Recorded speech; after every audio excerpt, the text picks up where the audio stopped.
கர்த்தருடைய வெளியேறப்பெற்ற பரிசுத்த நாமத்திற்கு துதியும் கனமும் மகிமையும் உண்டாகட்டும். நாம் கடந்த ஒரு சில மாதங்களாகவே அப்போஸ்தலனாகிய பவுலடிகளார் கலாத்தியா மாகாணங்கள் இருக்கிறதான திருச்சபைகளுக்கு எழுதிய நிருபத்தை நாம் படித்து வருகிறோம். ஏறக்குறைய இந்த நிருபத்தை நம்ம முடிக்கிற தருவாயில் நம்ம வந்திருக்கிறோம். ஏறக்குறைய 6ஆம் அதிகாரம் நம்ம வந்துட்டோம். அந்த இறுதி பாகத்தோடு நம்ம இருக்கிறோம். இந்த புஸ்தகத்தினுடைய முதல் 5 அதிகாரங்கள்ல நம்ம படித்த விஷயங்கள் நம்முடைய மனதிலே இருக்கும் என்று நான் நம்புகிறேன். பவுலடிகளுடைய ஊழியத்தின் மூலமாக ஸ்தாபிக்கப்பட்ட திருச்சபைகள் அவர் கற்றுக் கொடுத்த இந்த உபதேசத்திற்கு மாறாக நடக்க ஆரம்பிச்ச பொழுது, இல்ல ரட்சிப்பு என்ன என்பதை கற்றுக் கொடுத்து விட்டு அவர் சென்ற பிறகு புதுவிதமான ஒரு ரட்சிப்பை குறித்து யூத அந்த தலைவர்களோ இல்ல போதகர்களோ வித்தியாசமான முறையில ரட்சிப்பை பெற்றுக்கொள்ள முடியும் என்று நியாயப்பிரமாணத்தையும் விருத்த சேதனத்தையும் குறித்தான போதனைகளை போதிக்க ஆரம்பிச்சாங்க. இதெல்லாம் கேள்விப்பட்ட பவுலடிகளார் இந்த நிருபத்தை அவசரமாக எழுத வேண்டியிருந்தது. எழுதி முடித்து இந்த ஜனங்களுக்கு கொடுக்கிறார். அப்ப தன்னுடைய யூத மார்க்கத்தை சேர்ந்த இவரே தன்னுடைய அனுபவ சாட்சியின் மூலமாக இந்த யூத மார்க்கம் எனக்கு நித்தியமான வாழ்வை அது கொடுக்கல, மாறாக பாவம் என்ன என்பதை அறிந்து கொள்ள முடிந்தது. ஆனா பாவத்திலிருந்து விமோச்சனத்தை, முழுமையான ஒரு விடுதலையை கர்த்தராகிய இயேசு கிறிஸ்துவின் ரத்தம் தான் கொடுத்தது என்பதை மிக ஆணித்தரமாக தன்னுடைய அனுபவ சாட்சியின் மூலமாக முதல் 2 அதிகாரங்களை அவர் பேசுகிறார். அப்ப இந்த மனுஷனுடைய இந்த கலாத்தியா மாகாணங்கள் இருக்கிற திருச்சபைகள் இருக்கிற விசுவாசிகளுக்கு அதை புரிய வைக்கிறார்.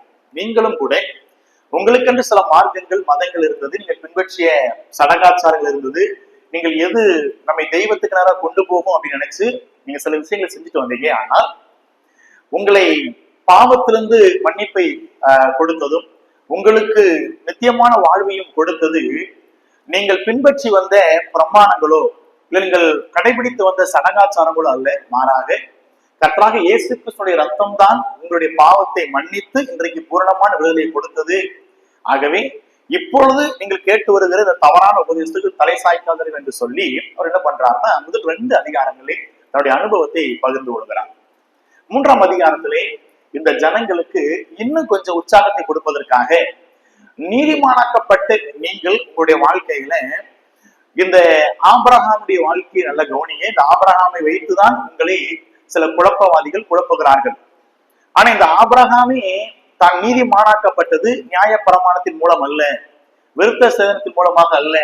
இந்த 2 விஷயங்களும் கொடுக்கப்படுவதற்கு முன்பதாகவே இந்த ஆபிரகாம் நீதிமான் என்று அறியப்பட்டார், தேவனால் அங்கீகரிக்கப்பட்டார். ஆகவே இந்த யூத மத தலைவர்கள், இந்த போதகர்கள் போதிக்கிற போதனையை நீங்க கொஞ்சம் ஒதுக்கி வைங்கன்னு சொல்லி இந்த ஆபிரகாமை எடுத்துக்காட்டாக வைத்து நீங்களும் நீதிமானாக்கப்பட்டது விசுவாசத்தின் அடிப்படையிலே, இவர்கள் போதிக்கிற ஆபிரகாமும் நீதிமானாக்கப்பட்டது விசுவாசத்தின் அடிப்படையில் என்பதை அவர் தெளிவாக 3ஆம் அதிகாரத்தில் பேசுகிறார்.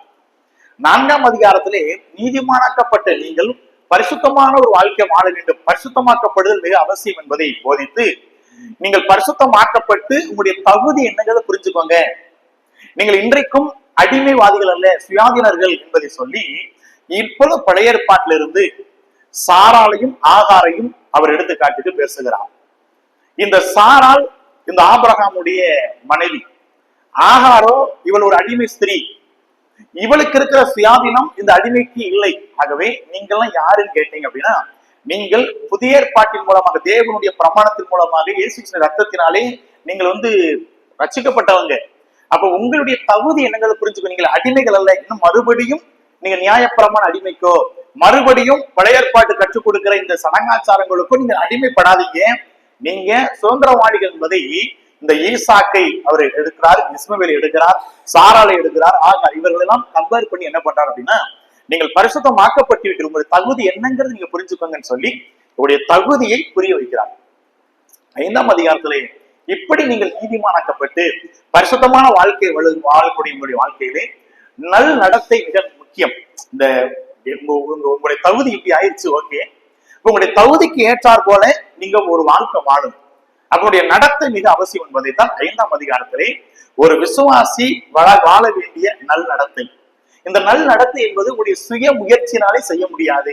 சுய முயற்சினாலே உங்களால ஒரு நல்லது ஒரு கிறிஸ்தவ வாழ்க்கை பிரயாணிக்க முடியாது. ஆகவே உங்களுக்கு மிகவும் உதவியா இருப்பது பரிசுத்த ஆவியானவர்.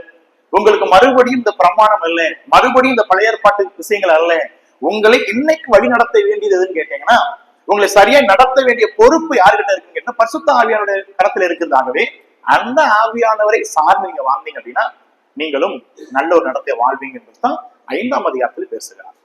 நம்ம கடந்த வாரம் 6ஆம் அதிகாரத்துல படிச்சோம். இப்படி நல்ல நடக்கையோடு வாழக்கூடிய உங்களுடைய வாழ்க்கையிலே தேவன் சில பொறுப்புகளை கொடுத்திருக்கிறார். அந்த கிறிஸ்தவ வாழ்க்கையிலே காணப்பட வேண்டிய பொறுப்புகளை தான் நம்ம கடந்த வாரம் ஆரம்பிச்சோம்.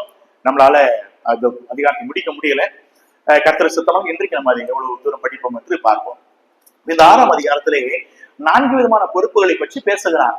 ஒரு கிறிஸ்தவ விசுவாசிகள் நீதிமானாக்கப்பட்டு விட்டீர்கள், பரிசுத்தமாக்கப்பட்டு விட்டீர்கள், நல்ல ஒரு நடக்கை ஆவியானவர் மூலமாக நீங்கள் நடப்பதற்கு ஒரு உதவி செய்து நல்ல நடத்தையை அவர் வழிநடத்தி கொண்டு வருகிறார். ஓகே, இப்படிப்பட்ட உங்களுக்கு தேவன் சில பொறுப்புகளை கொடுத்திருக்கிறார்.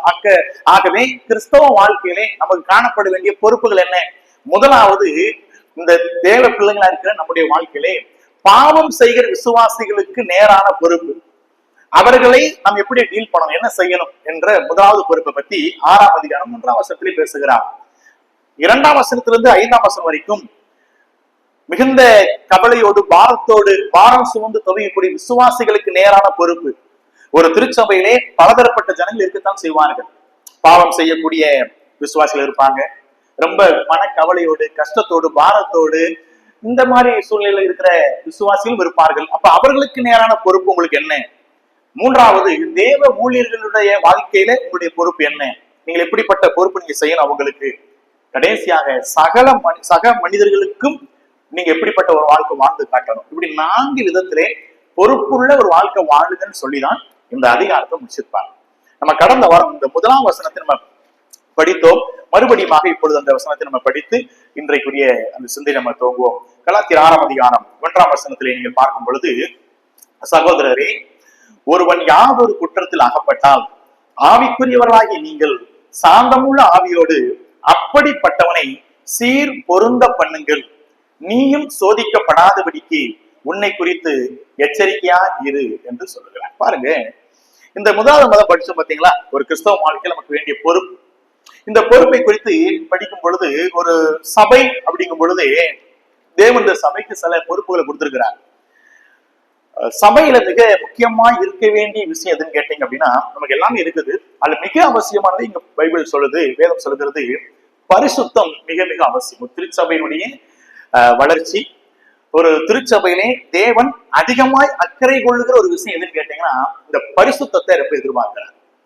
ஆகவேதான் பழைய ஏற்பாட்டு தேவாலயமா இருக்கட்டும், இல்ல சாலமோன் கட்டிய தேவாலயமா இருக்கட்டும், எருபாபேல் கட்டிய தேவாலயங்களா இருக்கட்டும், இல்ல இன்றைக்கு இருக்கிற தேவனுடைய திருச்சபைகளா இருக்கட்டும், தேவன் எப்படிப்பட்ட ஒரு திருச்சபையை ரொம்ப விரும்புறாரு இன்னைக்குன்னு கேட்டீங்கன்னா, ஒரு பரிசுத்தம் இருக்கக்கூடிய, பரிசுத்தம் காணப்பட வேண்டிய ஒரு சபையிலே அதை பார்த்துட்டார் அப்படின்னு அவருக்கு ரொம்ப மகிழ்ச்சி. ஏன்னா இந்த மணவாளனாகிய கிறிஸ்துவுக்கு இந்த பூமியிலே மணவாட்டி என்று சொல்லக்கூடிய ஒரு சபை ஒண்ணுதான். அப்ப இந்த மணவாட்டி என்பது அது ஒழுக்கம் நிறைந்ததாக, அசுத்தம் இல்லாததாக, பரிசுத்தம் நிறைந்ததாக ஒரு சபை காணப்பட வேண்டும் என்பதுல இந்த மணவாட்டியாகிய சபையின் மீது அவ்வளவு அக்கறை கொள்கிறார். அப்ப பரிசுத்தமான ஒரு ஜீவியம், ஒழுக்கம் நிறைந்த ஒரு திருச்சபையை, அது மாத்திரமல்ல இந்த முழு இந்த மணவாட்டியும் கூட தேவனுக்கு, அந்த மணவாளனுக்கு ஏற்ற ஒரு கற்புள்ள ஒரு நடக்கை நடக்க வேண்டும் என்பதை, ஒரு சபை இருக்க வேண்டும் என்பதை இந்த இயேசு கிறிஸ்துவான நம்முடைய தேவனானவர் ரொம்ப விரும்புறார். அத்தங்க பேசும் பொழுது நம்ம நிறைய விஷயம் பேசிட்டு வராரு. இப்ப பேசும்பொழுது கூட இதை கொஞ்சம் கொஞ்சம் டச் பண்றாரு பாருங்க. ஏன்னா ஒரு திருச்சபைக்கு பொதுவா இன்னைக்குள்ள காலங்களை பாத்தீங்கன்னா, ஒரு கண்டிப்பு நிறைந்த ஒரு சபையில ஜனங்கள் இருக்க மாட்டாங்க, இருக்க விரும்பவும் மாட்டாங்க. அதாவது ரொம்ப ஒரு ஃப்ரீயா இருக்கிற, ஒரு சுதந்திரம் நிறைய இருக்கிற திருச்சபைகளுக்கு ஆட்கள் நிறைய போக விரும்புவாங்க. ஆனா ரொம்ப கண்டிப்பு நிறைந்த, ஒழுக்கம் ரொம்ப அதுக்கு முக்கியத்துவம் கொடுக்கிற சபைகளுக்கு ஜனங்கள் நிறைய வர மாட்டாங்க. நான் போன வாரம் ஒரு யூடியூப்ல ஒரு சபை ஆராதனை பற்றி ஒருத்தர் கமெண்ட் பண்ணிக்கும் போது பார்த்தேன்.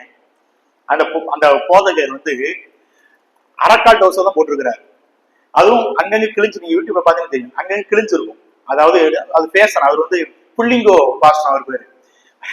அதாவது 2 டவுசர் தான் போட்டிருக்காரு, அதாவது ஆஃப் பேண்ட் தான் போட்டிருக்காரு, ஃபுல்லா கிழிச்சு கிழிச்சு வச்சிருக்காரு, மேல டிஷர்ட் போட்டிருக்காரு, அதையும் கிழிச்சு போட்டிருக்காரு. கொஞ்ச காலத்துக்கு முன்னாடி இதே மவுண்ட் சிவன்ல நான் சின்ன பையனா இருக்கும்போது இந்த ராவா அப்படின்னு ஒருத்தர் வருவார், அதாவது தெருவில் கொஞ்சம் அப்படியே சாப்பிட வாங்க வருவார்.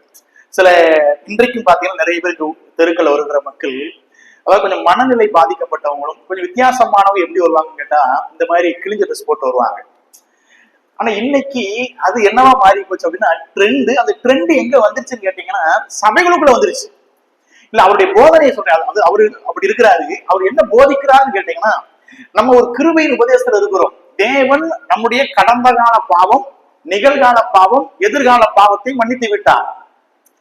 அதை சிலுவையில அடைஞ்சிட்டாரு. இந்த பாவத்திற்கான பூரணமான மன்னிப்பு கிடைச்சது பிறகு நம்ம இன்னைக்கு பாவம் செய்தாலும் பரவாயில்ல, நீங்க வாங்கன்னு சொல்லுகிற அந்த சபையில கூட்ட நிரம்பி வெளியுது.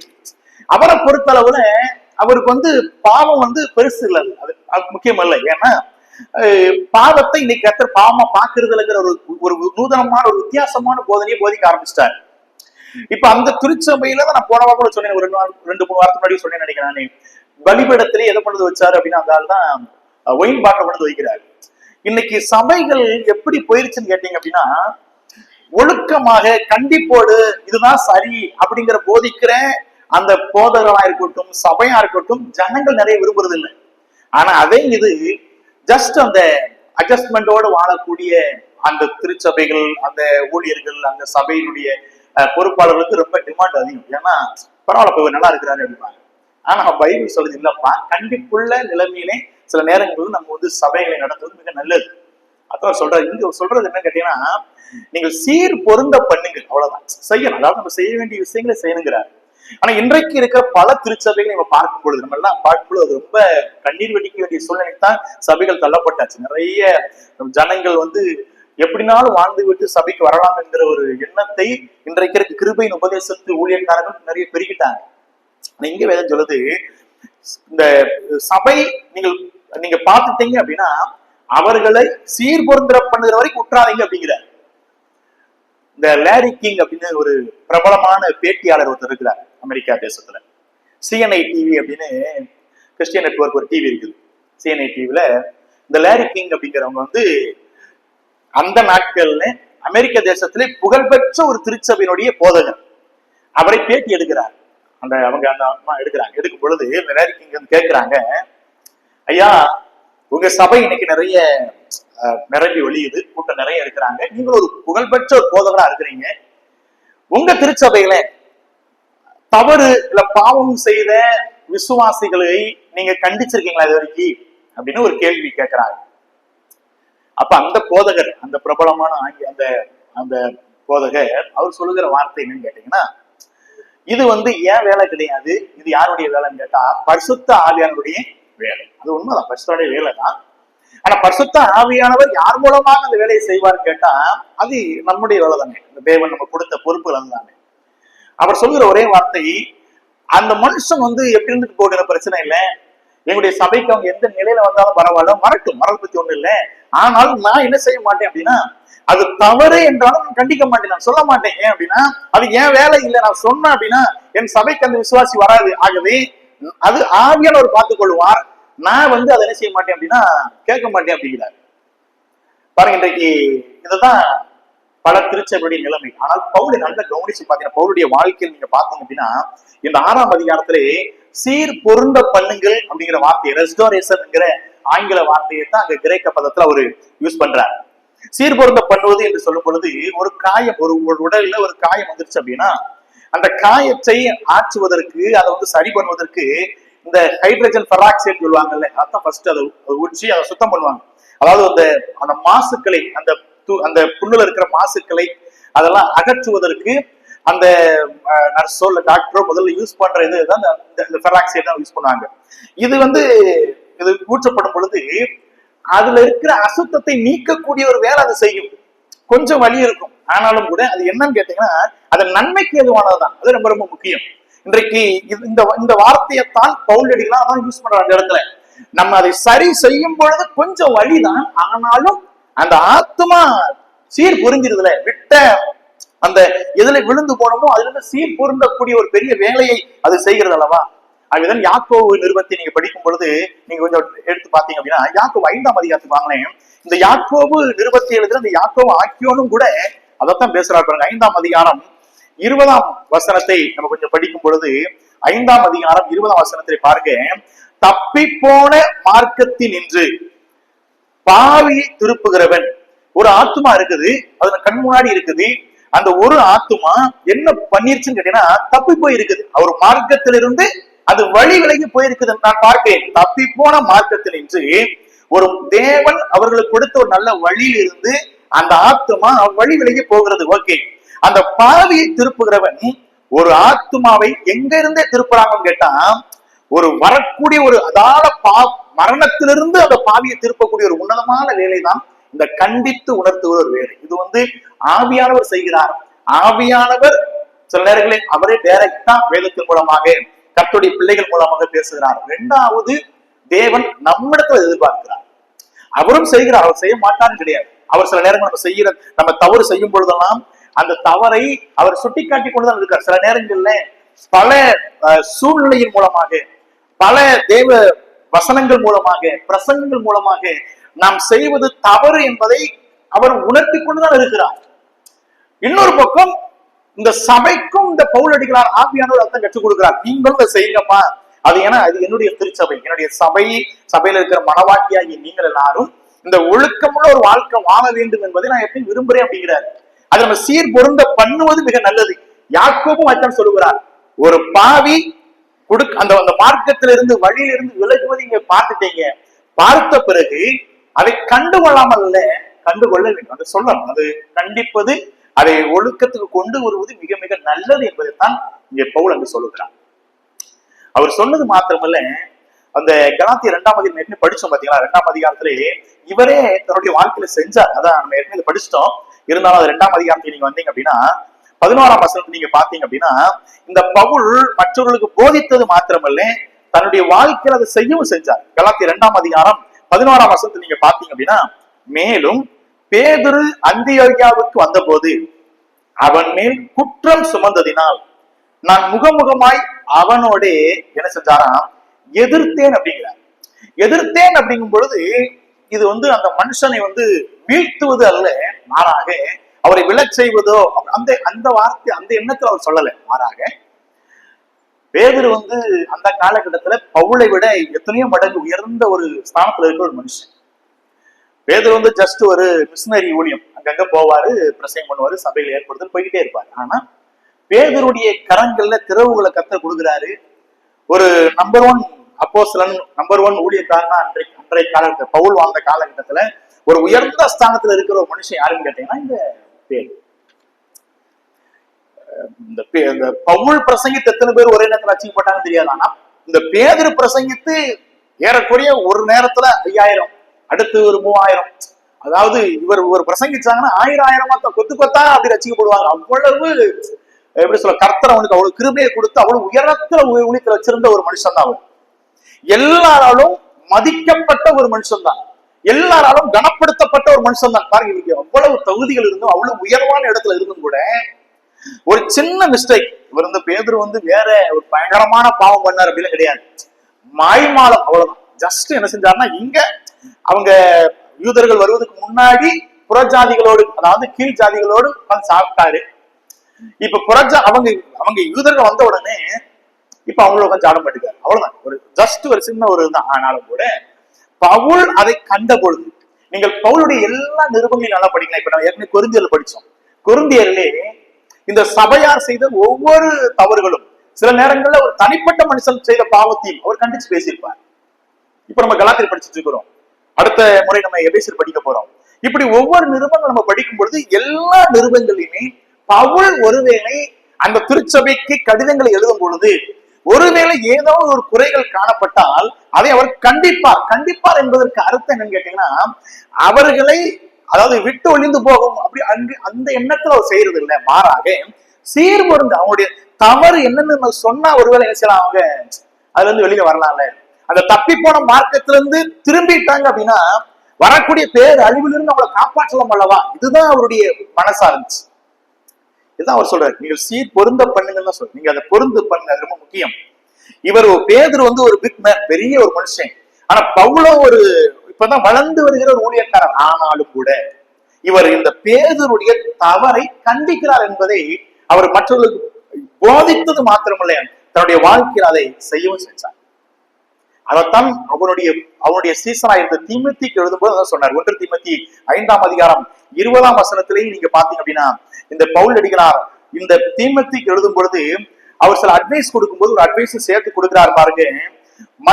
1 தீமோத்தேயு 5ஆம் அதிகாரம் 20ஆம் வசனத்தில் நீங்க பாத்தீங்க அப்படின்னா, மற்றவர்களுக்கு பயம் உண்டாகும்படி பாவம் செய்தவர்களை எல்லாருக்கும் முன்பாக கடிந்துகொள் அப்படிங்கிறார். அப்ப சில நேரங்கள்ல இந்த தவறை நம்ம தனிப்பட்ட முறையிலே ஓகே அது சொல்வது ஓகே. ரெண்டாவது அவர் சொல்ற அந்த இடத்துல தீமோத்தேயுக்கு சொல்றாரு, அப்பா சில நேரங்கள்ல இவர் சொன்னார்ல, பேதுருவை நான் முகமுகமா எதிர்த்தேன்னு சொல்றாரு, நேரடியாக பேசினார். நேரடி தப்புப்பா அப்படின்னாரு. அது நம்ம நிறைய பேருக்கு அந்த கட்ஸ் வராது. ஆனா அவர் பவுல் அவ்வளவு, ஏன்னா அவர் அவ்வளவு பரிசுத்தமான ஒரு வாழ்க்கை வாழ்ந்தார். அது முக்கியம். அவருடைய தனிப்பட்ட வாழ்க்கையில அந்த பரிசுத்தம் இருந்துச்சு. அவருடைய தனிப்பட்ட வாழ்க்கையில தேவனுக்கு உண்மையாய் வாழ வேண்டும் என்ற வாழ்க்கை ஒண்ணு இருந்துச்சு. அவருடைய எல்லாம் அப்படி இருந்ததுனால அவரால் என்ன பண்ண முடியுச்சுன்னு கேட்டீங்கன்னா, தவறை நேரடியாக சுட்டி காட்ட முடிஞ்சுச்சு. இங்க தீமோத்தேயுக்கு அதான் சொல்றாரு, மற்றவர்களுக்கு பயம் உண்டாகும்படி, மற்றவங்க சில நேரங்கள்ல பயத்தை உண்டு பண்ணும்படியாக நீ பாவம் செய்தவர்களை எல்லாருக்கும் முன்பாக என்ன செய்யலாம். சில நேரங்கள்ல அந்த பாவம் கொடிதான பாவமா இருக்கும் பட்சத்திலே அதை நாம் கடிந்து கொள்வது மிக நல்லது அப்படிங்கிறார். அதான் அவர் சொல்றாரு, கடிஞ்சுக்குவாங்கப்பா, அது ரொம்ப நல்லது. ஏன்னா அப்பத்தான் நம்ம இந்த தேவனுடைய ஆராதனையை, தேவனுடைய திருச்சபையை மிகவும் எளிதாக எடுத்துக்கொள்ள மாட்டாங்க. நீங்கள் அப்போஸ்தலர் நடவடிக்கைகளுக்கு நீங்க வந்தீங்க அப்படின்னா, அனனியா சப்பீராளுடைய மரணத்துக்கு பிறகு அந்த சம்பவம் முடிஞ்ச உடனே அடுத்த வார்த்தை வரும், எல்லாருக்கும் என்ன வந்துச்சா, அதாவது எல்லாருக்கும் அப்படின்னா சபைக்கு மட்டும் இல்ல, அங்கிருந்து அனைத்து பேருக்கும் என்ன வந்துச்சுன்னு வேதம் சொல்லுதுன்னா, பயம் உண்டாச்சுன்னு சொல்லு. தேவன் அங்க ஒரு பெரிய ஒரு சிக்ஷையை கொடுக்கிறாரு. ஒரு மாய்மாலம் அந்த பணத்தை கொஞ்சம் வச்சுக்கிட்டாங்க, அவங்க பணத்தை வச்சிருந்தாங்க. ஆனாலும் ஒரு பெரிய ஒரு பயம் அங்க உள்ள எல்லா ஜனங்களுக்கும் வந்தது என்று பார்க்கிறோம். இப்ப தேவன் அதை சில நேரங்களில் விரும்புகிறார். நம்ம அதை செய்வது மிக மிக நல்லது. ஏன் அப்படின்னு கேட்டீங்கன்னா, ரோமர் 2ஆம் அதிகாரம் 24ஆம் வசனத்திலே கர்த்தர் ஏன் ஒரு சபையில இதெல்லாம் எதிர்பார்க்கிறான்னு கேட்டீங்கன்னா, அந்த காரணத்தை சொல்றாரு பாருங்க. 2ஆம் அதிகாரம் 24ஆம் அதிகாரத்திலே எழுதி இருக்கிறபடி, அதுக்கு முன்னாடி ஒரு வசனமும் நீங்க படிச்சீங்கன்னா அது புரியும். ஆனா அந்த வசனம் விட்டு உங்களுக்கு வாசிக்கிறேன். எழுதி இருக்கிறபடி தேவனுடைய நாமம் புறஜாதிகளுக்குள்ளே உங்கள் மூலமாய் தூசிக்கப்படுகிறது. அதான் என்ன சொல்ல வரான்னு கேட்டீங்கன்னா, நம்ம சில நேரங்கள்ல தேவன் வைத்திருக்கிற அந்த ஸ்டாண்டர்டை, தேவன் ஒரு சபைக்கென்று இல்ல நமக்குன்னு ஒரு ஸ்டாண்டர்ட் வச்சிருக்கிறாருல, நம்ம தான் படிச்சுட்டு வரோம். நம்மளை பரிசுத்தமாக்கி ஒரு தகுதியில உட்கார வச்சிருக்கிறார். நமக்கு சுதந்திரத்தை கொடுத்து ஒரு பெரிய தகுதி வச்சிருக்கிறாரு. நம்மை அவருடைய பிள்ளைகள் என்கிற ஒரு பெயரை கொடுத்து, நாமத்தை கொடுத்து, அந்த ஒரு உயர்ந்த ஒரு இடத்துல வச்சிருக்கிறார் பாத்தீங்களா. அப்படி வச்சிருக்கும் பொழுது ஏன் மூலமாக நம்ம ஒவ்வொருவரும் அர்த்தம் முடிவெடுக்கணும். என் மூலமாக தேவனுடைய நாமம் என்ன செஞ்சிடக்கூடாது, தூசிக்கப்படும். இந்த முடிவை ஒரு தனிப்பட்ட முறையில் நம்ம ஒவ்வொருவரும் எடுத்துட்டாலே போதும். என் மூலமாக தேவனுடைய நாமம் தூசிக்காதபடிக்கு நான் பாத்துக்கிறேங்கிறத நம்ம எப்பயுமே என்ன செய்யலாம்னா அதை மனதில் வைத்துக் கொள்ளும் பொழுது அதுதான் ஒரு சபையினுடைய பரிசுத்தத்தை அது பாதுகாக்கும். எல்லாரும் பார்த்துட்டு இருக்க முடியாது. ஆனாலும் இன்றைக்கு நீங்க பாத்தீங்க அப்படின்னா, ஜஸ்ட் நிறைய பேருடைய வாயில வருகிற வார்த்தைகள், நீங்க இன்னைக்கு சோசியல் மீடியா நீங்க பாத்தீங்கன்னா, கிறிஸ்தவமும் தேவனுடைய ஊழியர்களும் இன்றைக்கு அதிகமாக கேலியும் கிண்டலும் ஆக்கக்கூடிய ஒரு நிலைமைக்கு இன்னைக்கு ஒரு சில சபைகள் இன்னைக்கு மாறிடுச்சு. இன்றைக்கு அநேக இடங்கள் நீங்க பாத்தீங்கன்னா, தேவனுடைய நாமம் தூசிக்கப்படுவதற்கு காரணமாக அமைவதை யாரா மாறிட்டோம் கேட்டீங்கன்னா, நம்ம தான் மாறிட்டோம். இன்னைக்கு அப்படிதான் இன்னைக்கு நிறைய இடங்கள்ல அது ஒரு இன்னைக்கு இப்ப ரீசெண்டா கூட ஒரு பாட்டு, ஒரு வேடிக்கையான பாட்டு பாடக்கூடாது, நம்ம ஒரு வேடிக்கையான பாட்டு கேட்டேன். இந்த கர்த்தரையை நீ பாடு சர்க்கரையே வராத ஒரு பாட்டு கேட்டிருக்கீங்களா? அதாவது கர்த்தரை பாடுனா சர்க்கரையே வராதான். அப்புறம் ஏதோ பாட்டு சொன்னாங்க, பிபி வராது, சுகர் வராது, கையை தட்டி பாடு கைவலி வராது, அப்புறம் கால் நடந்து போ கால் வலி வராதுன்னு ஒவ்வொரு உறுப்புக்கும் ஒரு இது போட்டு ஒரு சிவத்தை பாட்டு பாடினாரு. பாடினவர் பார்க்கும்போது சுகர் அந்த மாதிரிதான் இருக்காரு. ஆனா அதாவது அது விசுவாசத்துல பாடுறாரு, அது ஓகே. ஆனா அதுக்கு இந்த பக்கம் நீங்க பாத்தீங்க அப்படின்னு சோசியல் மீடியாவுக்கு அந்த பாட்டு அந்த அளவுக்கு என்ன செய்யறாங்கன்னா, ஒருத்தர் உண்மையிலேயே லட்டு எடுத்து அப்படி சாப்பிடுறான். சாப்பிட்டுக்கிட்டே இவ்வளவு லட்டு எனக்கு சாப்பிடுற, கர்த்தரா படம் சுகரே வராத ஒருத்தர் பாடிருக்காரு, சுகர் வராது அப்படிங்க அப்படி ஒருத்தன். இதெல்லாம் பாருங்க, இன்னைக்கு ஒரு காலத்திலே சில பாடல்களை எவ்வளவு அனுபவபூர்வமாக, எவ்வளவு ஆழமாக தேவன் தன்னுடைய வாழ்க்கையில செய்த நன்மைகள், சில பாடல்கள்லாம் தன்னுடைய மரண தருவாயில எழுதின பாடல்கள்லாம் இருக்குது. தேவனுக்காக பரிசுத்தமான அவர் வாழ்க்கையெல்லாம் வாழ்ந்து எழுதப்பட்ட பாடல்கள்லாம் போய் இன்னைக்கு நீங்க பாத்தீங்க அப்படின்னா அதிகமாக தேவனை நாமத்தை தூசிக்கக்கூடிய பாடல்கள், தூசிக்கக்கூடிய வார்த்தைகள், பிரசங்கங்கள், போதனைகள் இன்றைக்கு பெருகிவிட்டது. அதற்குத்தான் இன்றைக்கு ஆட்கள் கூடிக்கிட்டே இருக்கிறாங்க, பயங்கரமான கூட்டம். இதுல ஏன் நீ இதை பற்றி ஒன்னாம் வசனத்தை இவ்வளவு பேசுறேன்னு கேட்டீங்கன்னா, ஒரு யாதொருவன், அது யாரா இருக்கட்டும், என்னுடைய ஒருவேளை என்னுடைய வீட்டுல இருக்கிற நபரா இருக்கலாம், என்னுடைய சபையா இருக்கலாம், நான் பார்க்கிற நபரா இருக்கலாம், யாதோ ஒருவன் ஒரு காரியத்துல அகப்பட்டாச்சு, அவ்வளவு அது ஒரு தானே, ஜஸ்ட் அகப்பட்டாச்சு, ஒரு ஒரு வேலியிலேயோ ஒரு இது வலையிலயோ சிக்கின ஒரு அகப்பட்டாச்சு, ஓகே, அது தெரிந்தோ தெரியாமலோ அகப்பட்டாச்சு. இதை கண்டுகொள்ளாமல் இருப்பது ஒரு ரகம், ஓகே, அது என்னன்னா அது தேவன் விரும்பாத ஒரு விஷயம். ஆனால் அதை நான் பார்த்து அதை நான் கண்டிக்கும் பொழுது, அந்த ஒழுங்கு நடவடிக்கை எடுக்கும் பொழுது, அதை நான் கண்டிக்கும் பொழுது என்ன நடக்குன்னு கேட்டீங்கன்னா, ஒன்று அந்த ஆத்மாவை அந்த பாவத்திலிருந்து திரும்ப கொண்டு வந்துடுறேன். அது ஒரு பெரிய ஒரு அழிவு நேரம் போய்கொண்டிருக்கிற அழிவை நான் அப்படி கொண்டு வந்து அவங்களுக்கு ஒரு அழகான ஒரு வாழ்க்கையை கொடுக்குறேன், பரிசுத்தமான வாழ்க்கையை கொடுத்துறேன். ரெண்டு, நித்தியமான மரணத்திலிருந்து மற்றவர்கள் இவர்களை பார்த்து தேவநாமத்தை தூசிக்காதபடிக்கு நான் அந்த கிரியை செய்வது ரொம்ப முக்கியம். அதைத்தான் 1ஆம் அதிகாரத்திலே 1ஆம் வசனத்தில் அவர் சொல்கிற 6ஆம் அதிகாரத்திலே நீங்க ஒருவன் யாதொரு குற்றத்தில் அகப்படும் பொழுது நீங்க செய்ய வேண்டியது என்னன்னு கேட்டீங்கன்னா, அவர் சொல்றாரு பாருங்க, சகோதரரே, ஒருவன் யாதொரு குற்றத்தில் அகப்பட்டால் ஆவிக்குரியவர்களாகி நீங்கள், அதான் முக்கியம். ஆவிக்குரிய பணத்தை படிச்சோம், ஆவிக்குரியவர்கள் நம்ம தான் தேவனுடைய அனுபவத்திலே ஆவிக்குரிய அனுபவம் நிறைந்தவர்கள், ஆவிக்குரிய சிந்தனை உள்ளவர்கள், ஆவிக்குரிய நிலைமையில வாழக்கூடியவர்கள், பரிசுத்தாவின் நிறைவில் இருக்கிற ஜனங்கள். நீங்கள் சாந்தமுள்ள ஆவியோடு, இந்த சாந்தமுள்ள ஆவி என்பது ஆவியின் கனிகளே ஒன்று. அப்ப இந்த ஆவியின் கனி அதிகமாய் இருக்கக்கூடிய ஜனமாகிய நீங்கள் அப்படிப்பட்டவனை நீங்க என்ன செய்ய, தயவு செய்து சீர் பொருத்தப்படுங்க, அவன மனம் வருந்த செய்யுங்க, அது தவறு என்பதை சொல்லி காட்டுங்க. இன்னொன்னு, உங்க மூலமாக உங்களுடைய அடுத்த ஜெனரேஷனும் தவறா போகுது. ஒரு பாவம் இன்னொரு பாவத்துக்கு வழிவகுக்குது, அந்த பாவம் இன்னொரு பாவத்துக்கு வழிவகுக்குது, பாவம் தொடர் சங்கிலி போல போய்கிட்டே இருக்கும். ஆகவே நீங்கள் இப்பொழுது அதை நிறுத்துங்கன்னு சொல்லி அந்த பாவத்திலிருந்து அவரை திருப்பும் பொழுது, ஒன்று சபையுடைய பரிசுத்தம் அங்கு காக்கப்படுகிறது, ரெண்டு அந்த மனிதனுடைய பரிசுத்தம் காக்கப்படுகிறது, மூன்று தேவன் நாமம் தூசிக்கப்படாமல் பாதுகாக்கப்படுகிறது. இதெல்லாம் ஒரு மனுஷனை நான் ஒருத்தன் செய்யற ஒரு விஷயம் என்ன பண்ணுன்னு கேட்டா, பல நன்மைகளை அந்த தனிப்பட்ட மனுஷனுக்கு கொண்டு வருகிறது. அது முக்கியம். அதான் சொல்றாரு, பண்ணுங்கள். அதுக்கப்புறம் கடைசி ஒரு வார்த்தை சேர்த்துக்கிறாரு, நீயும் சோதிக்கப்படாதபடி என்ன செஞ்சு உன்னை குறித்து எச்சரிக்காரு. நீ சரி பண்ண போறேன்னு சொல்லிட்டு நீ விழுந்துறாரு, நீ அவங்களை சரி பண்ண போறேன்னு அவங்க செஞ்ச பாவத்தை நீ பண்ணிடக்கூடாது. அது ரொம்ப முக்கியம். அதைத்தான் நீயும் சோதிக்கப்படாதபடிக்கு உன்னை குறித்து எச்சரிக்கையாயிரு என்று. முதலாவது, பாவம் செய்கிறதான அந்த விசுவாசிக்கு நேரான பொறுப்பு அதை தனாகவே ஒருவேளை நம்முடைய வாழ்க்கையில இல்ல நம்முடைய குடும்பத்திலே இல்ல நான் பார்க்கிறதானே, அது ஒருவேளை ஒரு ஒரு உயர்ந்த இடத்துல இருக்கிற மனுஷனா இருக்கலாம், ஒருவேளை உயர் பதவியில இருக்கிற மனிதனா இருக்கலாம், யாரா இருந்தாலும் பரவாயில்ல. அந்த மனுஷன் மூலமாக சபையினுடைய பரிசுத்தமோ இல்ல அந்த மனிதர்கள் மூலமாக தேவனுடைய நாமமோ தூசிக்கப்படுகிறது என்று கேட்டால், முதலாவது கண்டிக்க வேண்டிய வேலை அது நம்முடைய வேலை. ஆவியானவர் செய்வார், ஆனா ஆவியானவர் என் மூலமாக செய்ய விரும்புகிறார், நானும் அதை செய்ய வேண்டும். அதற்குத்தான் கர்த்தர் நமக்கும் இந்த போதனைகளை கொடுத்து வருகிறார். ஆகவே நாம் அதை செய்வது நமக்கு தேவன் கொடுத்த ஒரு பொறுப்பு. அதாவது பொறுப்பை தான் பேசுறாங்க.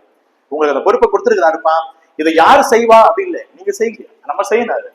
அதை செய்யும் பொழுதுதான் தேவன் அவர் அதன் மூலமா அதற்கு பிரியப்படுகிறார். 2ஆம் வசனத்தை நீங்க பாத்தீங்கன்னா, 2ஆம் வசனத்திலிருந்து 5ஆம் வசனம் வரைக்கும் நம்ம ஏற்கனவே பார்த்தோம். பாரம் சுமக்கும் விசுவாசிகளுக்கு நேரான பொறுப்பு. 2ஆம் வசனத்திலிருந்து 5ஆம் வசனம் வரைக்கும் பாவம் செய்யும் விசுவாசிகளுக்கு நீங்க என்ன செய்யணும், சீர்பொருந்த பண்ணுங்க. அது ரொம்ப நல்லது. அதை நீங்க முடிஞ்ச அளவுக்கு செய்வதுதான் நம்முடைய வாழ்க்கையில தேவன் விரும்புகிறாரு. ஆனா 2லிருந்து 5ஆம் வரைக்கும் பாவம் செய்யற விசுவாசிகளே சபையில் இருக்கிறது இல்ல, சில நேரங்கள்ல ரொம்ப கஷ்டப்படுகிற பலவிதமான பாரத்தை சுமந்து கொண்டிருக்கிறதான விசுவாசிகள் சபையில் இருக்கிறாங்க. அவங்களுக்கு போக்கு சொல்ல இடம் இல்லை, அவங்க என்ன செய்யணும் தெரியல. நாங்க போன வாரம் எங்க பாப்பாவை கூப்பிட இங்க நிற்கும் போது, ரோட்டில் நிற்கும் பொழுது, நம்ம சபைக்கு ஒரு அம்மா ரோட்டுக்கு போயிடுச்சு. அது ரோடு, மெயின் ரோடு தெரியல பாவம். அதுக்கு உட்காந்து சொல்லி அப்படியே தண்ணீரா வடிக்குது, அழுதுகிட்டே இருக்குது, ஐயா எனக்கு இப்படிலாம் இருக்குது, ஜோம் பண்ணுங்க அப்படின்னு. சில நேரங்கள்ல சில மனிதர்கள் சபைகளுக்கு இப்படிப்பட்ட நிலைமை வர்றாங்க. அவங்களுக்கும் அந்த அவ்வளவு, அதாவது வெளியில சொல்வதற்கு தனக்கு ஆறுதல் கிடைப்பதற்கு ஏதாவது வழி கிடைக்குமான்னு அவங்க அவ்வளவு கண்ணீர் வடிக்கிற ஜனங்கள் இருக்காங்க. பாரத்தை சுமக்கிற ஜனங்கள் உண்டு. இந்த வெளிப்புறமான சில நேரங்களில் பார்க்கும் பொழுது நிறைய விசுவாசிகள் சாதாரண இருக்கிற மாதிரி தோணும். ஆனா உண்மையிலேயே பாத்தீங்க அப்படின்னா மனதளவிலே அதிகமான பாரம், ஒருவேளை குடும்பத்தை குறித்தோ, பிள்ளைகளை குறித்தோ, ஊழியங்களை குறித்தோ, ஏதோ ஒரு விஷயத்துல குறித்து அதிகமான பாரம் இருக்கும். அப்ப அந்த பாரத்தோடு இருக்கிற விசுவாசிகளுக்கு நேராக நம்முடைய பொறுப்பு என்னங்கிறதான் இந்த 2ஆம் வசனத்துல சொல்றாரு. பாருங்க, 2ஆம் வசனத்துல சொல்றாரு பாருங்க, ஒருவர் பாரத்தை ஒருவர் சுமந்து. இது அவர்களுடைய பாரம் அல்ல, இது என்னுடைய பாரமும் கூட. அதுதான் ரொம்ப முக்கியம். அதுதான் நம்ம சிமியோனை குறித்து படிக்கும் பொழுது இயேசு கிறிஸ்து சிலுவையை சுமந்து கொண்டு வருகிறார். இயேசு கிறிஸ்து சுமந்துட்டு வர்றாரு. ஆனா உலகத்திலேயே இதுவரைக்கும் வாழ்ந்த மனிதர்களே யார் இந்த ஸ்பெஷல் பர்சன் இருக்கிறதே ஒரு பெரிய பாக்கியவான், உண்மையிலேயே மிக உயர்ந்த இடத்துல இருக்கிற மனுஷன் யாருன்னு கேட்டா இவன் தாயா இருக்கிறது ரொம்ப ஸ்பெஷலான ஒரு மனுஷன் சொன்னா நான் அவனைத்தான் சொல்லுவேன். ஏன்னா தேவன் சுமந்து இருக்கிற சிலுவையை சுமக்கக்கூடிய ஒரு கொஞ்ச நேரம் ஆப்பர்ச்சுனிட்டி, கொஞ்ச நேரம் தான் அவனுக்கு அந்த நேரம் கிடைச்சிச்சு. கத்துதான் சுமந்துட்டு வராரு. ஆனாலும் இவனுக்கு அதுல கொஞ்சம் வாய்ப்பு கிடைக்கும். பாத்தீங்களா, அது எவ்வளவு பெரிய விஷயம் தெரியுமா? தேவன் சுமந்த சிலுவையை இன்றைக்கு நம்ம டெக்னிக்கலா ஒருவேளை என்ன சொல்றோம்னா அலிகோரிக்கலா நம்ம சுமக்கிறோம். ஓகே, ஜஸ்ட் ஒரு பிக்சரா சொல்றாரு, நீ ஒருவன் சிலுவையை சுமந்து கொண்டு வந்தால் உண்மையிலே சுமக்கிறது இல்ல, அந்த பாரத்தை சுமக்கிறோம் உண்மைதான். ஆனா உண்மையிலே ஒருத்தர் சிலுவை பாரத்தை சுமந்தான். அது யாரோடு கூட இணைஞ்சு சுமக்கிறான்னு கேட்டா இயேசு கிறிஸ்துவோடு கூட சுமக்கிறான். இவன் தான் உலகத்திலே நான் நினைக்கிறேன் இருக்கிறதுல the best man, special person. அவன் தான் நான் நினைக்கிறேன் ரொம்ப உன்னதமான மனுஷன். அவனுக்கு கிடைச்ச ஒரு பாக்கியம் உலகத்துல யாருக்கும் கிடைக்கல. இயேசு சிலுவையை சுமந்தார். ஓகே, அதே சிலுவை அவரோடு கூட சுமக்கக்கூடிய ஒரு பாக்கியம் அவனுக்கு கிடைச்சு. அதுக்கு பிறகு அவனுடைய பிள்ளைதான் ரூபஸ் எல்லாம் பாத்தீங்கன்னா அடுத்து ஒரு பெரிய ஊழியக்காரனாவே மாறுகிறான்ல. ஏன்னா இது ஒரு பாரத்தை நான் சுமக்கும் பொழுது ஒன்று என்னுடைய மனதளவிலே எனக்கு ஒரு பெரிய ஒரு மகிழ்ச்சி. இன்னைக்கு நான் ஒரு நன்மை பண்ணிருக்கேன்ப்பா, அவங்களுக்கு ஏதோ ஒரு ஆறுதல் 2 வார்த்தை சொல்லியிருக்கேன்ப்பா, அவர்களுக்கான முழங்கால் படிட்டு ஜெபிச்சிருக்கிறேன். இது ரொம்ப முக்கியம். நான் அதை அடிக்கடி சொல்றேன். ஒருவேளை நமக்காக ஜெபிப்பது ரொம்ப நல்லதுதான். இப்ப எனக்காக நான் ஜெபம் பண்ணுகிறேன், என் ஊழியத்துக்காக ஜெபம் பண்ணுகிறேன், என் குடும்பத்திற்காக ஜெபிக்கிறது ரொம்ப முக்கியம். ஆனா நம்ம ஜஸ்ட் கொஞ்சம் யோசித்து பார்க்கணும். நம்ம என்னைக்காவது ஒரு 3வது நபர், அதாவது என் குடும்பம் அல்லாத, என்னை சார்ந்தவர்கள் அல்லாத யாரோ ஒருவர் என்னைக்கும் ஒருத்தங்க சொல்லியிருப்பாங்க, யாருக்கா ஜெபம் பண்ணுங்க, அவ்வளவுதான். இன்னொருடைய பாரத்தை நான் பணத்தை கொடுத்து சுமக்க வேண்டிய அவசியம் கிடையாது. அவங்களுக்கு நான் பணம் கொடுத்துதான் அப்படி கிடையாது, இல்ல நேரத்தை கொடுத்து அப்படி கூட வேண்டாம். இந்த பாரத்தை அந்த மனிதர்கள் அம்மா அழுதது போல நான் அந்த பாரத்தை உணர்ந்து அந்த பாரத்திற்காக நான் ஜெபிக்கிறேன் என்றால் அது எவ்வளவு பெரிய மன அமைதி, எனக்கு பெரிய எவ்வளவு மகிழ்ச்சி அது கொடுக்க தெரியுமா? ஒரு விசுவாசி அடுத்தவுடைய பாரத்தை அறிந்து கொள்ள விரும்பணும். நிறைய பேருக்கு பாத்தீங்கன்னா அடுத்த விசுவாசியுடைய பாரத்தை அறிந்து கொள்ளவே விரும்ப மாட்டோம். அவங்க குடும்பத்துல என்ன செய்யறாங்க, என்ன பண்றாங்க, அவங்களுடைய பாரங்கள் என்ன, அவங்களுடைய கஷ்டங்கள் என்ன, நம்ம அறிந்து கொள்ளும் பொழுது அறிந்து கொள்வதனுடைய நோக்கம் என்னவென்றால் அந்த பாரத்தை என்னால் எப்படி சுமக்க முடியும், எந்த ரீதியிலே. ஒருவேளை நான் அவர்களுக்காக அவருடைய பெயரை சொல்லி அல்ல அந்த கஷ்டத்தை நினைத்து நான் ஒருவேளை ஜெபிக்க அந்த பாரத்தை அப்படி சுமக்கணும். அவர்கள் அனுபவிக்கிற அந்த வேதனையோட நான் அனுபவிக்காமல் இருக்கலாம். ஆனால் அந்த அனுபவத்திலே இருக்கக்கூடிய ஜனங்களுக்கு என்னால் முடிந்த அந்த ஜபம் என்கிற ஒரு விதியிலையோ, இல்லை என்னால் முடிந்தால் பொருள் உதவியோ பண உதவியோ ஏதோ ஒரு ரீதியில ஒருவர் பாரத்தை ஒருவர் சுமங்கள். ஏன் என்றால் வேதம் சொல்லுது, இப்படியே கிறிஸ்துவுடைய பிரமாணத்தையும் நிறைவேற்றும். கிறிஸ்துடைய பிரமாணம் என்ன? உன்னை போல பிறரை நேசி. இதுதான் அவருடைய பிரமாணம். அப்ப நீங்க அவருடைய பிரமாணத்தை நிறைவேற்றும் சொன்னா அவருடைய பாரத்தை நீங்க சுமக்கணும். நீங்க எப்படி உங்களுக்கு எவ்வளவு உங்களை அனுபவிக்கிறீங்களோ நேசிக்கிறீங்களோ அதே போல நீ காண்கிற முன்பதாக பார்க்கிற அந்த ஜனங்கள் அந்த விசுவாசிகளை நீங்க அதை நீங்க புரிஞ்சுக்கோங்க அப்படிங்கிறார், சுமந்து அப்படிங்கிறார். அப்புறம் 3ஆவது வசனம் சொல்றாரு பாருங்க, ஒருவன் தான் ஒன்றும் இல்லாதிருந்தும் தன்னை ஒரு பொருட்டு என்று எண்ணினால் தன்னைத்தானே வஞ்சிக்கிறவன் ஆவான். பாருங்க, இங்கேயும் நம்ம படிக்கும் பொழுது நம்ம யாரு அப்படிங்கிறத சொல்ற. நம்ம எல்லாரும் உலகத்துல இருக்கிற எல்லாருமே ஒன்றும் இல்லாதவர்கள் தான். அதை நீங்க புரிஞ்சுக்கோங்க. நம்ம ஒன்றும் இல்லாதவர்கள் தான். ஆகவே நமக்கு என்ன செய்யக்கூடாதுன்னா அந்த சுய பெருமை என்னைக்குமே வந்துடக்கூடாது. தன்னை ஒரு பொருட்டாக எண்ணிடாதீங்க. ஏன் அப்படின்னா என்னை விட மூத்தவர்கள் இருக்கிறாங்க, என்னை விட பெரியவர்கள் இருக்கிறாங்க. இப்ப பாருங்க, ஒரு 100 கோடி வச்சிருக்கிறவனுக்கு 10 கோடி வச்சிருக்கிறவன் எப்படி இருப்பானா மிடில் கிளாஸா தெரியுமா? 1000 கோடி வச்சிருக்கிறவன் 100 கோடி வச்சிருக்கவன் எப்படி பார்ப்பாங்க தெரியுமா? மிடில் கிளாஸா பார்ப்பாங்க. 10,000 கோடி வச்சிருக்கிறவங்க 1000 கோடி வச்சிருக்கவங்க எப்படி பார்ப்பானா அது சாதாரண ஆளா இருப்பாங்க. இந்த முகேஷ் அம்பானி இவங்க சொல்றாங்கல்ல, அவங்க வீட்டுல வேலைக்காரன் மட்டும் 600 பேர், 600 பேர் வேலைக்காரன் மட்டுமா. அவர்களுக்கு எத்தனையோ கோடிகள் வந்து இது கொடுக்குறாங்களாம். இப்ப அந்த மனுஷன் அவர் வந்து கார் மட்டும் வச்சிருக்க பெரிய மைதானமே மாதிரி கட்டி அவன், அதாவது வீட்டுக்கு பெட்ரூம் வரைக்கும் என்ன செஞ்சிடும், கார் போயிருப்பான். நம்ம பாத்தீங்க அப்படின்னா ஒரு பைக்கை வச்சுக்கிட்டு அதை சரி பண்ண முடியாம அது பெட்ரோல் போறதுக்கு 100 கொடுக்காம 50 ரூபா நம்ம சண்டை கிடக்கும். நம்ம நிலைமையை பார்க்கும்பொழுது அந்த மனுஷனுடைய நிலைமையில பார்த்தா அவன் வீட்டு வேலைக்காரன் வாங்குற சம்பளம் கூட பல நேரம் நம்ம வாங்குறது இல்லை. அவன் லட்சக்கணக்கில் வாங்கிட்டு இருக்கான். யாரு சமையல் பண்றவனும் அவன் வீட்டு சமையல்காரெல்லாம் பார்க்கும்போது நம்ம வாங்குற சம்பளத்துல பல மடங்கு வாங்கிட்டு இருக்கிறான். ஏன் சொல்றேன் அப்படின்னா, ஐயா, ஒருவன் தான் ஒன்றும் இல்லாதவன் அப்படிதான் புரிஞ்சுக்கோங்க. நீங்க என்ன செஞ்சாங்க, உங்களை நீங்க தன்னை ஒரு பொருட்டாக நினைக்காதீங்கிறாரு. சொல்ற விஷயம் புரியுது உங்களுக்கு? நீங்க கொஞ்சம் நமக்கு கீழே உள்ளவங்களை பார்த்துக்கிட்டே இருந்தா எப்படி தெரியுது நமக்கு? இப்ப எனக்கு கீழே உள்ளவங்களை பார்த்தா நான் யாரா தெரியும், எனக்கு பெரியவனா தெரியும். நீங்க ஜஸ்ட் மேல கொஞ்சம் பாருங்களேன், உங்களுக்கு மேல உள்ள 4 பேரை பார்த்துட்டீங்கன்னா உங்களுக்கு எப்படி தெரியுமா? கம்முன்னு இருக்கும். அதான் சொல்றாரு, என்னையா எனக்கு நீங்க நம்ம எல்லாம் சாதாரண மனிதர்கள், கர்த்தர் நம்மளை அந்தந்த இடத்துல வச்சிருக்கிறார், சாதாரண இடத்துல வச்சிருக்கிறார், அவ்வளவுதான். என்னை எந்த அளவுக்கு ஆசீர்வதிக்க வேண்டும் என்று, எந்த அளவுக்கு உயர்த்தணும் வைத்திருக்கிறாரோ உலகப்புறம் பேசுறாங்க. ஆவிக்குரிய நிலைமையில நம்ம உன்னதமானவர்கள், அது வேற. ஆவிக்குரிய நிலைமையில நம்ம எல்லாம் தேவனுடைய பார்வையில விளையாடப்பட்டவர்கள், அது வேற. ஆனா இங்க என்ன பேசுறாரு கேட்டீங்கன்னா, நீ மற்ற சக மனிதர்களோடு எப்படி இருங்கன்னு கேட்டா, ஒன்று பாரத்தை சுமந்து கொள்ளுங்கள், 2வது உங்களை நீங்கள் எப்படி நினைக்காதீங்க, தயவு செய்து மேன்மையா நினைக்காதீங்க, நீங்கள் உங்களை பெரிதா எண்ணிக்கொண்டு உங்களை வஞ்சிக்காதீங்க, உங்களை நீங்களே நீங்கள் உயர்வாய் எண்ணிக்காதீங்க. ஏன் அப்படின்னு கேட்டா, இந்த உயர்வு தாழ்வு எல்லாம் பணத்தின் அடிப்படையில, பொருளாதாரத்தின் அடிப்படையில் மனிதன் வைத்திருக்கிறான், அது இல்லை. ஆனா தேவனுடைய பார்வை விளையாடப்பட்டவர்கள், அதுல எந்த சந்தேகம் கிடையாது. ஆனா எனக்கு அவர் கொடுக்கிற பொறுப்பு என்னன்னு கேட்டீங்கன்னா, ஒருவன் தான் ஒன்றும் இல்லாத இருந்தும், அதான் சொல்ற, நம்மளாம் ஒன்றும் இல்லாதவர்கள், உண்மைதான், ஒன்றுமில்லாதவர்கள் தான், தன்னை ஒரு பொருட்டு என்று எண்ணினால், எவ்வளவு இப்படி சொல்றாங்க பாருங்களேன். ஆக்சுவலி பார்த்தா நம்ம ஒண்ணு இல்லாதவங்க தான். நிர்வாணியா வருகிறேன், நிர்வாணி என்ன செய்யறேன், அதுதான் உண்மை. அதுதான் நம்ம எப்படி வந்தேனோ அப்படித்தான் திரும்ப போக போறேன். இருக்கிற காலங்களில் கர்த்தர் என்னை சில நேரங்களில் கொஞ்சம் உயர வச்சிருக்கலாம், மற்றவர்களை விட கொஞ்சம் ஏதோ ஒரு இது வச்சிருக்கலாம், ஓகே. அதற்காக என்னை நினைக்கூடாது பொருட்கள் எண்ணினால், தன்னைத்தானே எப்படி இருக்கிறான்னா வஞ்சிக்கிறவனா இருக்கிறான். பாத்தீங்களா? அப்ப நம்மளை வஞ்சித்து விடக்கூடாது. ஆகவேதான் நீங்க மற்றவர்கள் பாரத்தை புரிஞ்சுக்கோங்க, நீங்க ஜெபம் பண்ணுங்க. 2வது, உங்களை எப்பயுமே தாழ்மையுள்ள எண்ணத்தோட வச்சுக்கோங்க. தேவனுக்கு முன்பாக தாழ்மைப்படுங்கள், சக மனிதர்களுக்கு முன்பாக நீங்க தாழ்மையா இருங்க. எப்பயுமே என்னுடைய இருதயத்துல என்ன வந்துடக்கூடாதுன்னு கேட்டா, மேட்டிமையான எண்ணங்கள் வந்துவிடவே கூடாது. அது ரொம்ப முக்கியம். அடுத்து 4வது சொல்றாரு பாருங்க, அவனவன் தன் சுய கிரியைகளை சோதித்து பார்க்க கடவுள்.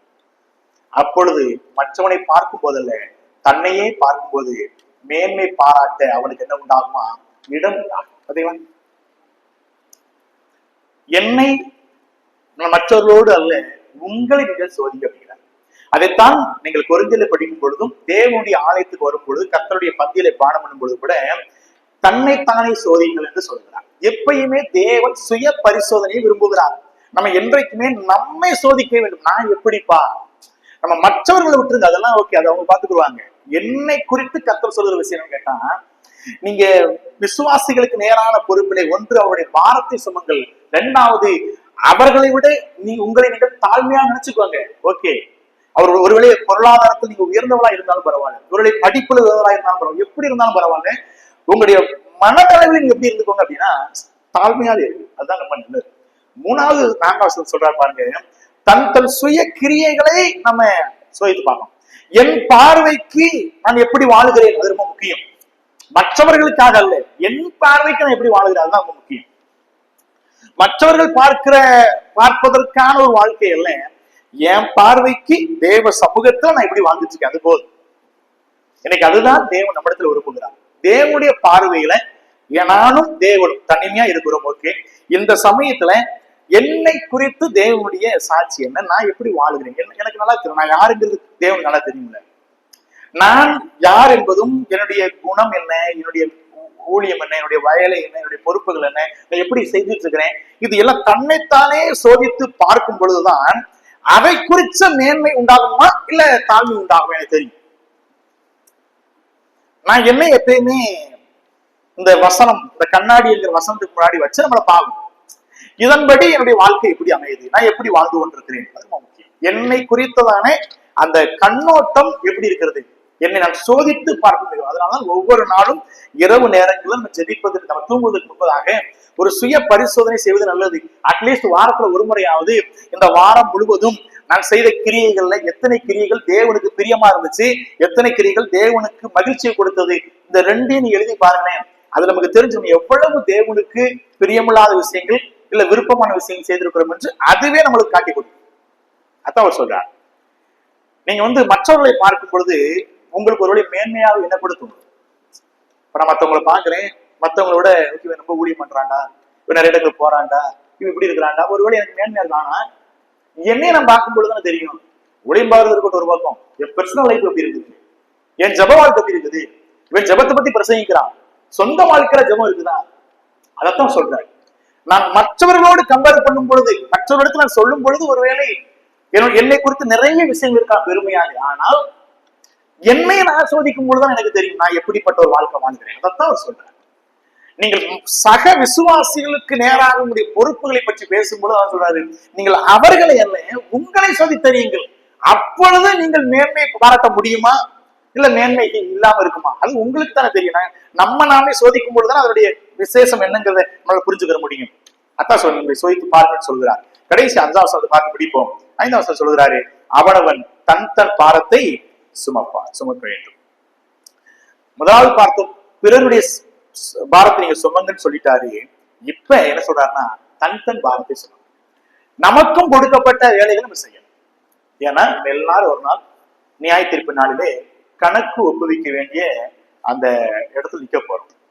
அப்ப தேவன் நமக்கு கொடுத்த அந்த பாரம், பொறுப்புகள், இதெல்லாம் நம்ம எப்படி இருக்கிறோம், இதை நம்ம சரியா செய்திருக்கிறோமா, என்னை குறித்ததான எனக்கு கொடுக்கப்பட்டதான காரியங்களை நம்ம உண்மை உத்தவமாய் செய்து முடிக்கும் பொழுதுதான் அந்த நாளிலே நான் ஜெயம் கொள்வதனாய் மாற முடியும். ஆகவே இன்றைக்கு ஒரு 2 விஷயங்களை பற்றி, ஒன்று தவறு செய்யும் பாவம் செய்யும் விசுவாசிகளுக்கு நேராக நம்முடைய பொறுப்பு, 2வது பாரம் சுமந்து கண்ணீரோடு கவலையோடு வாழக்கூடிய விசுவாசிகளுக்கு நேராக நம்முடைய பொறுப்பு இல்லை. இதே நம்ம கற்றிருக்கிறோம். கர்த்தருக்கு சித்தமானால் நம்ம அடுத்த வாரம் ஊழியர்களுக்கு நேரான நம்முடைய பொறுப்பு, சக மனிதர்களோடு இருக்கக்கூடிய நம்முடைய பொறுப்பு என்ன என்பதை பார்த்து ஒருவேளை நம்ம அடுத்த வாரத்தோடு இந்த புஸ்தகத்தை முடிப்போம் என்று நான் நம்புகிறேன். கர்த்தர் சித்தமான நம்ம அடுத்த வாரம் பார்ப்போம். கர்த்தருடைய நாம் பயன்படுத்தும். ஆமென். சொல்லிக்கிறோம். எங்களை நேசிக்கிற நல்ல தகப்பனே, இந்த நல்ல நாளுக்காக நாங்கள் ஜோடு ஸ்தோத்திரிக்கிறோம், நாங்கள் துதிக்கிறோம். இந்த நல்ல நாளிலும் கூட ஒரு சில தேவ பிள்ளைகளை நீர் அழைத்துக் கொண்டு வந்தீர், நன்றி. இந்த கலாத்தியர் நிருபத்தை பவுலடிகளார் எழுதி அநேக விஷயங்கள் நாங்கள் கற்று வருகிறோம். இந்த கடைசி அதிகாரத்தில் கூட ஆண்டவரே கிறிஸ்தவ வாழ்க்கையிலே தேவன் கொடுத்த பொறுப்புகளை பற்றி நாங்கள் படித்து வருகிறோம்.